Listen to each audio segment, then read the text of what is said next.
समस्त studio एजेसार channel को स्वागत करुच्ची पिला समस्त को स्वागत। तो आज वीडियो में आलोचना करवा इतिहास पिला फाइनाली प्रश्नपत्र आसी जाइए ना कि फाइनाली पिला हिस्ट्री आज परीक्षार प्रश्नपत्र आसी जाइए प्रश्न गुड़िक पिला आलोचना करवा कॉलेज रो प्रश्नपत्र बुझेगा तो 20 मार्क रो प्रश्न पिला आलोचना करवा टाइम तुम को 45 मिनट दिज्व एवं किछि पिला कहते जे सार आपणकर सिलेक्शन आसुना ना कि आसुना किछि पिला कमेंट कर कहीं देखो से गोटे कथा कहीदे वर्ष आरंभ क्लास करना एवं प्लेलिस्ट जी क्लास करू न देखिकी जदि गोटे क्लास देखीदेव बुझेगा तो गोटे जदि नमूना प्रश्नपत्र देखीदेव ताहले कौन संभव हो पार कि परीक्षा काली तुम मानकर अच्छी ता पूर्व दिन तुम जब बही खोल कह सार सिलेक्शन प्रश्न आसला ना यहाँ संभव कि तुम मैंने निजे चिंता कर पिला बुझीगला तो तेणु से भली जमार करते नहीं पिला मुझे दौची बुझीगला तो जी क्लास करुँची प्रतिदिन रेकर्डिंग क्लास से क्लास गुड़िक करूँ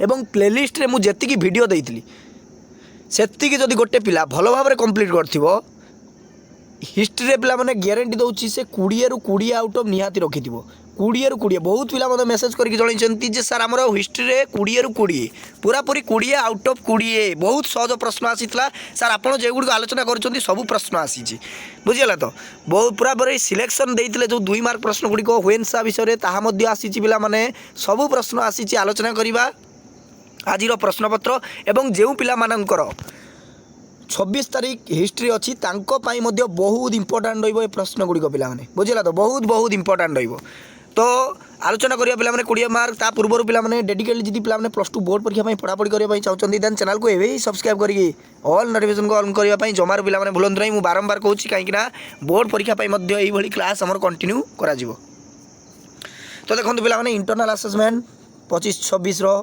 सेकेंड ईयर आर्ट्स हिस्ट्री तो आलोचना करवा प्रथम प्रश्न कौन रही पिला देखु प्रथम चंद्रगुप्त राजत्व समय रे केउ प्रकार मुद्रा प्रचलन थिला पिला यही प्रश्न मुझे काली आलोचना करी बुझेगा काली आलोचना करी काली पिला बुझेगा ताले प्रथम चंद्रगुप्त राजत्व समय रे केउ प्रकार मुद्रा प्रचलन थिला ना राजाराणी मुद्रा बुझेगा तो राजाराणी मुद्रा। नेक्स्ट प्रश्न सार टोमास रो केउ समय रो इतिहास लिखिछन्ती पिला केउ समय इतिहास लिखिछन्ती ए सुल्तानी शासन ना मोगल शासन ना गुप्ता शासन ना इंग्रेज शासन तो पिला सठिक उत्तर मोगल शासन बुझेगा तो मोगल शासन तो गोटे दिन पिला जदि क्लास करदेव गोटे प्रश्नपत्र जो देखीदेव ताहले किसी संभव हो पार ना तुम मानकर इंटरनाल परीक्षा भल मार्क रखिए बुझेगा तो जी मु क्लास करी प्लेलिस्ट रे सिक्वेन्सी वाइज तुम मानकर एमसीक्यू गुड़िक प्रोवाइड कर टॉपिक वाइज बुझेगा तो topic wise selection MCQ provide करी भल भाव से एमसीक्यू गुड़िक पिला जब भल भाव प्रैक्टिस कर से एमसीक्यू प्रश्न गुड़िक आसी बुझेगा तो नेक्स्ट प्रश्न देखा केउ वर्ष जयराम साहानी और राखाल दास बानार्जी हरप्पा और मोहनजोदाड़ो यथाक्रमे खनन कार्य आरंभ करते बहुत इंपोर्टाट प्रश्न पिला तो केबे आरंभ करते रे ना 1920 1921 हरप्पा सभ्यता पिला जो एमसीक्यू गुड़िक डिस्कसन करती से ही भितर ही प्रश्न गुड़िक आसी देखु बुझेगा तो नेक्स्ट प्रश्न केउ जुगरे प्रकृति उपासना प्रचलित थिला केउ जुगरे प्रकृति उपासना प्रचलित थिला रे ए ऋग वैदिक ना मध्य वैदिक ना परवर्ती वैदिक ना साम वैदिक पिला तो सठिक उत्तर ऋग वैदिक समय रे प्रकृति उपासना प्रचलित थिला ऋग वैदिक ना कि ऋग वैदिक। नेक्स्ट प्रश्न बौद्ध धर्मग्रंथर सूचना अनुसार ख्रीष्टपूर्व 6ठ शताब्दी केते इजी प्रश्न रे या ठारो इजी प्रश्न कौन रे ना कि या ठारो इजी प्रश्न तुम मैंने कॉलेज आउ कौन दब तो देखो पिला किसी कॉलेज रे कौन करथांती ना टिके डिफिकल्ट क्वेश्चन देइथांती डिफिकल्ट तो नुहे पिला मॉडरेट टाइप से क्वेश्चन तैयारी करथांती बुझिला तो कहीं ना सब कॉलेज चाहती आम कॉलेज केमती टॉप रे रहिबो बुझिला तो सेतिबाई से माने बहुत सहज प्रश्न तैयारी करथांती पिला माने जहाँफल कि पिला माने बहुत भल मार्क रखिपारे इंटरनाल परीक्षा हो बुझेगा तो इंटरनाल परीक्षा से केमी भल मार्क रखिए जहाँफल कि कॉलेज प्रदर्शित हम एवं भल मार्क रखिबारे कॉलेज कौन हम ना आगे रुझीगला तो तेणु मार्क जब भल रखिला ताने कॉलेज नाम विख्यात बढ़ो ना कि तो देखो पिला ये जो 6ठ शताब्दी बुझीगला तो 6ठ शताब्दी से पचारि जे केतोटी जनपद अर्थात थिला आमे समस्ते जानिचे केतेटी ना 1600 महाजनपद ना कि 16। नेक्स्ट प्रश्न देखा तो पिला पूरा पूरी ठंडा हो जाए पूरा 20 बसी जाइए पिला से वॉइस तुम बेसी स्पीड रे कही हो ना कि ଯେକୌଣସି ତିନୋଟି ପ୍ରଶ୍ନର ଉତ୍ତର ଦିଅ ପିଲାମାନେ, ଦୁଇଟି ବା ତିନୋଟି ବାକ୍ୟର ଉତ୍ତର ଦିଅ। 2 × 3 ବୁଝିଲା, 2 × 3 ଅର୍ଥାତ୍ 6 ମାର୍କ ପିଲାମାନେ। ଦେଖିବା ପ୍ରଥମ ପ୍ରଶ୍ନ କ'ଣ ରହିଛି। ଭାରତର ପ୍ରାଚୀନତମ ମୁଦ୍ରାର ନାମ କ'ଣ ପିଲାମାନେ? ଏହା ସମସ୍ତେ ଜାଣିଛ, ରାଜାରାଣୀ ମୁଦ୍ରା। ଏହା କେବେ ପ୍ରଚଳିତ ହୋଇଥିଲା? ତୁମମାନେ ଟିକେ ଦେଖିଦେବ ପିଲାମାନେ, କାହିଁକିନା ଆଉ କହୁନାହିଁ ମୁଁ ମସିହାଟିକି। ତାପରେ ପ୍ରଶ୍ନ ରହିଛି କେତେ ଇଜି ପ୍ରଶ୍ନ ଦେଖନ୍ତୁ ପିଲାମାନେ। ରାଜତରଙ୍ଗିଣୀର ଲେଖକ କିଏ ପିଲାମାନେ? ଏ ପ୍ରଶ୍ନ ବହୁତ ଇଜି ପ୍ରଶ୍ନ। ରାଜତରଙ୍ଗିଣୀ ପିଲାମାନେ କଲ୍ହଣ, ନାଇଁ କି କଲ୍ହଣ। ଏଥିରେ କେଉଁ ଅଞ୍ଚଳର ଐତିହାସିକ ତଥ୍ୟ ମିଳେ? ତ ପିଲାମାନେ ଏଥିରେ କେଉଁ ଅଞ୍ଚଳର ଐତିହାସିକ ତଥ୍ୟ ମିଳେ ଦେଖିଦେବ ଟିକେ ଆନ୍ସରଟି।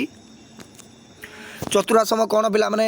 ଚତୁରାସମ ତୁମେ ସମସ୍ତେ ଜାଣିଛ, ଏହା କେବେ ପ୍ରଚଳିତ ହୋଇଥିଲା ତାହା ଲେଖିବ। ଏବଂ ଚତୁରାସମ କ'ଣ ପିଲାମାନେ? ନା ଫାଷ୍ଟ ତୁମମାନଙ୍କର ଆସିଯିବ ବ୍ରହ୍ମଚର୍ଯ୍ୟ, ଗ୍ରାହସ୍ଥ, ବାନପ୍ରସ୍ଥ, ସନ୍ନ୍ୟାସ। ବୁଝିଲା ତ? ଏଇ ଚାରୋଟି ତୁମମାନଙ୍କର ଆଶ୍ରମ ରହିଛି। ତାପରେ ନେକ୍ସଟ ପ୍ରଶ୍ନ ଦେଖନ୍ତୁ ପିଲାମାନେ। ଖ୍ରୀଷ୍ଟପୂର୍ବ 6ଠ ଶତାବ୍ଦୀରେ ଗାନ୍ଧାରର ଶାସକ କିଏ ଥିଲେ? ତାଙ୍କ ସହିତ ବନ୍ଧୁତା ଥିବା ମଗଧ ଶାସକଙ୍କର ନାମ ଲେଖ। ଷୋଡ଼ଶ ମହାଜନପଦରୁ ଆସିଛି ପିଲାମାନେ। ଏଇ ଦେଖନ୍ତୁ, ଏଇ ପ୍ରଶ୍ନଟା ମୁଁ କେତେଥର ଆଲୋଚନା କରି। ମେଗାସ୍ତିନି ଲେଖିଥିବା ପୁସ୍ତକର ନାମ କ'ଣ ପିଲାମାନେ? ସିଉକି। କାହା ଶାସନ କାଳରେ ଭାରତକୁ ଆସିଥିଲା? ନାଇଁ କି ସେ ଭାରତକୁ କାହା ଶାସନ କାଳରେ ଆସିଥିଲା? ତ ମେଗାସ୍ତିନି ପିଲାମାନେ ସିଉକି ଲେଖିଥିଲେ। ୟାଠାରୁ ଆଉ ଇଜି ପ୍ରଶ୍ନ କ'ଣ ଦେବରେ, ନାଇଁ କି? ତ ଆଗକୁ ପିଲାମାନେ ପଲିଟିକାଲ ସାଇନ୍ସର ମଧ୍ୟ ଏଇଭଳି ପ୍ରଶ୍ନ ନେଇକି ଆସିବି। ଆଉ ଯେତିକି ଦେବି ତାରି ଭିତରୁ ଗ୍ୟାରେଣ୍ଟି ପ୍ରଶ୍ନ ଆସିବ। ବୁଝିଲ ତ? ଆଉ ପ୍ଲେଲିଷ୍ଟ ମଧ୍ୟ ତୁମମାନଙ୍କ ପାଇଁ ଆଭେଲେବୁଲ୍ କରିଦେଇଛି ପିଲାମାନେ, ପୁରାପୁରି ସିକ୍ୱେନ୍ସି ୱାଇଜ୍। ୟୁନିଟ୍ 1ର ପିଲାମାନେ ଡେମୋକ୍ରାସି ପାର୍ଟି ସିଷ୍ଟମ୍ର ପୁରାପୁରି MCQ ମୁଁ ପୁରା ଆଲୋଚନା କରିଦେଇଛି। 2 ମାର୍କ ସିଲେକ୍ସନ୍ ମଧ୍ୟ ଦେଇଦେଇଛି। ଯାଇକି ଶୀଘ୍ର ଶୀଘ୍ର ଭିଡ଼ିଓ ଦେଖି ଦିଅନ୍ତୁ, ବହୁତ ଭଲ ଏକ୍ଜାମ୍ ହେବ। ବୁଝିଲା ତ? ବହୁତ ଭଲ ଏକ୍ଜାମ୍ ହେବ ପିଲାମାନେ, ଯଦି ପ୍ଲେଲିଷ୍ଟକୁ ଫଲୋ କରିକି ତୁମମାନେ ଭିଡ଼ିଓ ଗୁଡ଼ିକ ଦେଖି ଚାଲିବ। ଆଉ ଯଦି ଭିଡ଼ିଓ ନ ଦେଖିବ, ସମୟକୁ ବର୍ବାଦ କରିବ, ଇନଷ୍ଟାରେ ସର୍ଟସ୍ ଦେଖିବ, ୟୁଟ୍ୟୁବରେ ସର୍ଟସ୍ ଦେଖିବ, ପରୀକ୍ଷା ପୂର୍ବ ଦିନ ପଡ଼ିଯିବ, ତାହେଲେ କୌଣସି ସମ୍ଭବ ନୁହେଁ ପିଲାମାନେ ଭଲ ମାର୍କ ରଖିବାର ପରୀକ୍ଷା। ବୁଝିଲା ତ? ତ ନେକ୍ସଟ ଆମେ ଦେଖିବା ପିଲାମାନେ 3 ମାର୍କ ପ୍ରଶ୍ନ ଗୁଡ଼ିକ ଦେଖି ଦିଅନ୍ତୁ। 3 ମାର୍କ ପ୍ରଶ୍ନ କ'ଣ ଆସିଛି? ଋଗ୍ ବୈଦିକ ଯୁଗର ନାରୀର ସ୍ଥାନ ପିଲାମାନେ। ଋଗ୍ ବୈଦିକ ଯୁଗ ଉପରେ ତୁମମାନେ ନାରୀର ସ୍ଥାନ ଉପରେ ଆଲୋଚନା କରିବ। ଏହା ମଧ୍ୟ ସିଲେକ୍ସନ୍ ଦେଇଥିଲି। ଦେଖନ୍ତୁ, ମହେଞ୍ଜୋଦାରୋ, ସ୍ନାନାଗର, ହରପ୍ପା ସଭ୍ୟତାର ଆସିଛି ପିଲାମାନେ। ହୁଏନ୍ସା ବିଷୟରେ ମଧ୍ୟ ସିଲେକ୍ସନ୍ ଦେଇଥିଲି। ଦେଖନ୍ତୁ, ଏଇ ପ୍ରଶ୍ନ ତିନୋଟି ତୁମମାନେ ଆନ୍ସର୍ ଦେବ। ଏବଂ ଅଭିଲେଖାଗାର ଉପାଦାନ ମଧ୍ୟ ସିଲେକ୍ସନ୍ ଦେଇଥିଲି। ତିନୋଟି ପ୍ରଶ୍ନ ତୁମମାନେ ଇଜିଲି ଆଟେଣ୍ଡ କରିପାରିବ। ବୁଝିଲା ତ? ଅଭିଲେଖାଗାରୀୟ ଉପାଦାନ ଗୁଡ଼ିକ ଲେଖ। ପରବର୍ତ୍ତୀ ବୈଦିକ ଯୁଗର ଆର୍ଥିକ ଜୀବନ କେମିତି ଥିଲା? ଯେଉଁ ପରବର୍ତ୍ତୀ ବୈଦିକ ଯୁଗ ପିଲାମାନେ ଋଗ୍ ବୈଦିକ ଯୁଗ ରହିଛି, ତାର ଆର୍ଥିକ ଜୀବନ ଅର୍ଥାତ୍ ସେ ସମୟରେ ସମାଜର ଅର୍ଥନୀତି ଜୀବନ କେମିତି ବିତାଉଥିଲେ ଲୋକମାନେ, ତାହା ଉପରେ ତୁମମାନେ ଡିସ୍କସନ୍ କରିବ। ବୁଝିଲା ତ? ତୁମମାନଙ୍କୁ କେତେଟି ପ୍ରଶ୍ନ ଦେଇଛି? 5ଟି ପ୍ରଶ୍ନ, ମାତ୍ର 3ଟି ପ୍ରଶ୍ନ ଆଟେଣ୍ଡ କରିବ। ବୁଝିଲା ତ? ସବୁ ପିଲାମାନେ ମୁଁ ଦେଉଛି 100% ମଧ୍ୟ ଆସୁଛି ପିଲାମାନେ। କିଛି କିଛି କଲେଜରେ କ'ଣ କରୁଛି ନା ମଡେଲ୍ ଟାଇପ୍ର କ୍ୱେଶ୍ଚନ୍ ତିଆରି କରୁଛି। ବୁଝିଲା? ତୁମମାନେ ପ୍ରତିଦିନ କ୍ଲାସ୍ କରନ୍ତୁ ପିଲାମାନେ, ଡେଫିନେଟଲି ପିଲାମାନେ ଏକ୍ଜାମ୍ ଭଲ ହେବ। ଇଂଲିଶ MIL ଓଡ଼ିଆରେ ତ ପୁରାପୁରି ସିଲେକ୍ସନ୍ ଗୁଡ଼ିକ ଆସିଛି, ନାଇଁ କି? ତ ଆଜି ପାଇଁ ଏତିକି ପିଲାମାନେ ରହିଲି। ସମସ୍ତଙ୍କୁ ସାଧୁବାଦ, ଧନ୍ୟବାଦ, ଥ୍ୟାଙ୍କ ୟୁ।